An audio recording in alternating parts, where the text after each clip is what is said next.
प्रयागराज के ग्राम सभा लहर पतेर अप्सरा टाकीज हनुमानगंज के पास भीमराव अम्बेडकर जी की 134वीं जन्मोत्सव समारोह का आयोजन किया गया है, जिसमें अधिवक्ता अर्जुन यादव उर्फ बाली, विपिन प्रजापति एवं सूरज प्रकाश, राकेश यादव अध्यापक के साथ साथ क्षेत्र के सभी नवयुवक उपस्थित रहे। सभा में प्रस्तावना को पढ़ा भी गया और लोगों को जागरूक भी किया गया। इसी मुहिम में कन्हैया लाल यादव जो अध्यापक है, जिन्हें अपने वार्ता से सभी को जागरूक किया। 14 अप्रैल आज पूरे भारत में धूमधाम से मनाया जा रहा है। संपन्न समाजवादी पंथ निरपेक्ष लोकतंत्रात्मक गणराज्य बनाने के लिए तथा उसके समस्त नागरिकों को सामाजिक, आर्थिक और राजनैतिक न्याय, विचार, अभिव्यक्ति, विश्वास, धर्म और उपासना की स्वतंत्रता, प्रतिष्ठा और अवसर की समता प्राप्त कराने के लिए तथा उन सब में व्यक्ति की गरिमा और राष्ट्र की एकता और अखंडता सुनिश्चित करने वाली बंधुता बढ़ाने के लिए दृढ़ संकल्प होकर अपनी इस संविधान सभा में आज तारीख 26 नवंबर 1949 ईस्वी मिति मार्गशीर्ष शुक्ल सप्तमी संवत 2006 विक्रमी को एतद द्वारा इस संविधान को अंगीकृत, अधिनियमित और आत्म समर्पित करते हैं।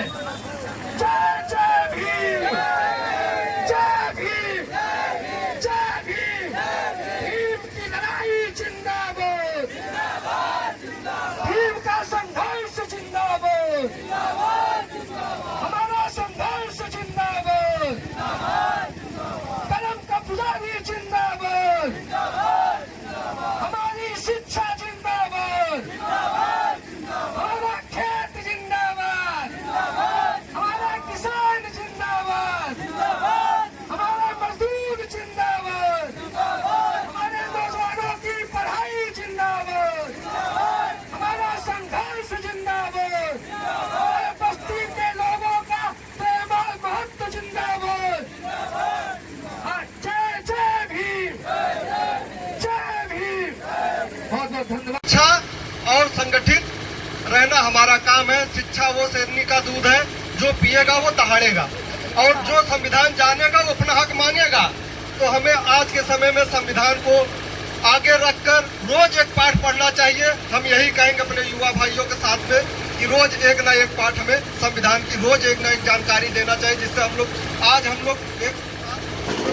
सबसे पहले सर आपका परिचय लेना चाहूँगा। जी, मेरा नाम कन्हैया यादव है और जी कन्हैया यादव है और इस ऐतिहासिक भूमि हनुमानगंज की धरती पर आज हम सब लोग बहुत खुशी से बाबा भीमराव अम्बेडकर की जयंती मना रहे हैं।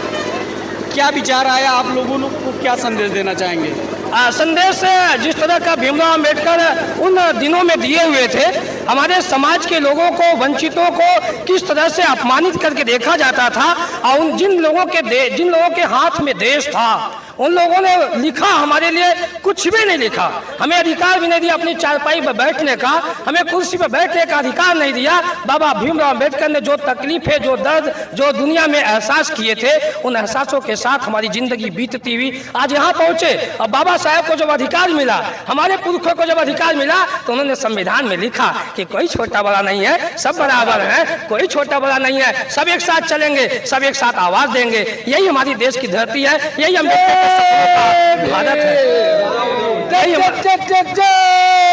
यही हमारे अम्बेडकर के सपनों का भारत है, उसी अम्बेडकर के सपनों के भारत को बनाने के लिए ये सब तमाम नौजवान साथी, तमाम बुजुर्ग लोग, तमाम जिम्मेदार साथी, ये लोग इसीलिए लगे हुए हैं। अब देश में वो चीज नहीं चलेगी, अपनी चारपाई और साहब नीचे नहीं बैठेंगे, हम भी बैठेंगे। आपका मन है तो मेरे साथ बैठिए, हम आपके पीछे नहीं चलेंगे, हमारे साथ चलिए। कुछ दिन, हजारों साल हम आपके पीछे पीछे चले हैं, कुछ दिन आप मेरे साथ चल लीजिए, तब तो समझ में आती है कि हम भारत के हैं। आप हमें हिंदू बनाना चाहते हैं, हम बन जाएंगे। यदि आप हमारे साथ लिपा पोती करेंगे, हमें आप ऊंच नीच की भावना से ओत-प्रोत करेंगे, आप हमको समझाने के बजाय बदलाएंगे, तो हम नहीं मानेंगे, अनिश्चित हम नहीं मानेंगे। अब आप साथी एनआई की टीम के साथी, मैं आपका बहुत बहुत धन्यवाद देता हूं। कैसे ज्वलंत सवालों पर आप सब लोग समाज के हित में पगडंडियों पर जाकर, खेत खलिहानों में जाकर आप लोग लगातार समाज की चिंता की बात को समाज में उजागर कर रहे हैं। आपके चैनल को मैंने देखा है खेत खलिहानों की बात करते हुए, ये मुझे खुशी है कि आप सब लोग सड़कों पर चलकर दुनिया के दर्द की, तकलीफों की बातों को, समाज के हित की बातों को दुनिया तक पहुंचाने का काम कर रहे हैं। समाज की बात कर रहे हैं और संविधान की बात कर रहे हैं, लेकिन अभी पिछले 2 दिन पहले बहुत बड़ी घटना हो गई जिसमें दलित समुदाय के लोगों को, कुछ विशेष समुदाय के लोगों ने जला दिया है, जिंदा जला दिया। बड़ा दर्दनीय घटना, उस विषय में क्या कहना चाहिए? जी साहब, मैं जानता हूँ घटनाओं से हम लोग सीखते हैं। निश्चित तौर पर घटना इतनी बड़ी घटना है कि आंखें भर आती हैं। सोचता हूँ कि नौजवान जिनकी माँ ने पाला होगा, 24 साल की उम्र में कैसे किसी ने दफना दिया जिंदा उसके खेतों में। खेत खलिहान में काम करने वाले मजदूरों का देश है। इस देश में अगर वही नहीं, बिल्कुल गलत है, ये बिल्कुल गलत है। जैसा कि आपने अभी बताया कि इतनी बड़ी घटना घट गई, हम जानना चाहेंगे कि ऐसी क्या रंजिश थी, ऐसी क्या बात थी जो इतना बड़ा क्या कहते हैं घटना घटी। बताइए, सिर्फ बोझ ढोने को लेकर, सिर्फ बोझ ढोने को लेकर उसको मारा गया क्योंकि वो दलित था। उसको आग लगाकर उसके साथ गलत उसको मारा गया, उसको क्या कहते हैं जिंदा जला दिया गया है। ऐसे लोगों की मैं घोर निंदा करता हूँ। उस माँ के कलेजे पे क्या गुजरा होगा जिसके घर में ऐसे घटना घटी थी। कुछ और लोग आइए, एक मैनेजर साहब हमारे साथ जुड़ चुका है। मैनेजर साहब क्या कहना चाहेंगे इस विषय में, आज इस 14 अप्रैल के विषय में? उनको कड़ी से कड़ी सजा देनी चाहिए। और ये जो आज का 14 अप्रैल बाबा जी का जो जन्मोत्सव है जो मनाया जा रहा है, कि लोगों को बाबा साहब का एक ये अभियान था कि जिस दिन ये भीड़ मंदिरों की तरफ जा रही है, विद्यालय की तरफ मुड़ जाए, तो भारत का विकास वैसे हो जाएगा। लोग जब पढ़े लिखे हो जाएंगे, अपना हक जानने लगेंगे। बाबा साहब ने संविधान अगर आज न बनाया होता तो हम लोग आज यहाँ खड़े होके, यहाँ विद्यालय, स्कूल, हॉस्पिटल कहीं भी जाने के अधिकारी नहीं थे। ये आज बाबा साहब की देन है जो उन्होंने संविधान में लिख कर हम लोगों को अपना अधिकार दिलाने के लिए संविधान में लिखा, और आज हम हक से बोल पा रहे हैं। ये बाबा साहब की देन है। जैसा कि कम शब्दों में बहुत अच्छी बात इन्होंने बताया है कि संविधान उपस्थित आइए, उनसे वार्तालाप करें, क्या कहना चाहते हैं वो विषय में? जी, मेरा नाम विपिन कुमार प्रजापति है और हम इस बाबा साहब की जयंती पे आज 14 अप्रैल पे अपने कुछ शब्दों से अपनी बातों को समाप्त करेंगे। सारा जहां है जिसके शरण में, नमन है उस बाबा के चरण में, बने उस बाबा के चरणों में श्रद्धा के फूल। आओ हम सब मिलके मनाए आज बाबा साहब की जयंती। और इसी बात पर हम सभी युवाओं के साथ हैं। और जो हुई घटना बहुत निंदनीय घटना है जो करछना की, उस पर हम नहीं जाना चाहेंगे। बस यही कहेंगे कि बाबा साहब की आज जयंती पर सब लोग शिक्षित रहे, और उनका कहना है कि शिक्षित बने और संघर्ष करें और एक रहे। जो भी एक मित्र और जुड़ चुके हैं, उनसे वार्तालाप करते हैं। भैया क्या कहना चाहेंगे आज इस 14 अप्रैल के विषय में? 14 अप्रैल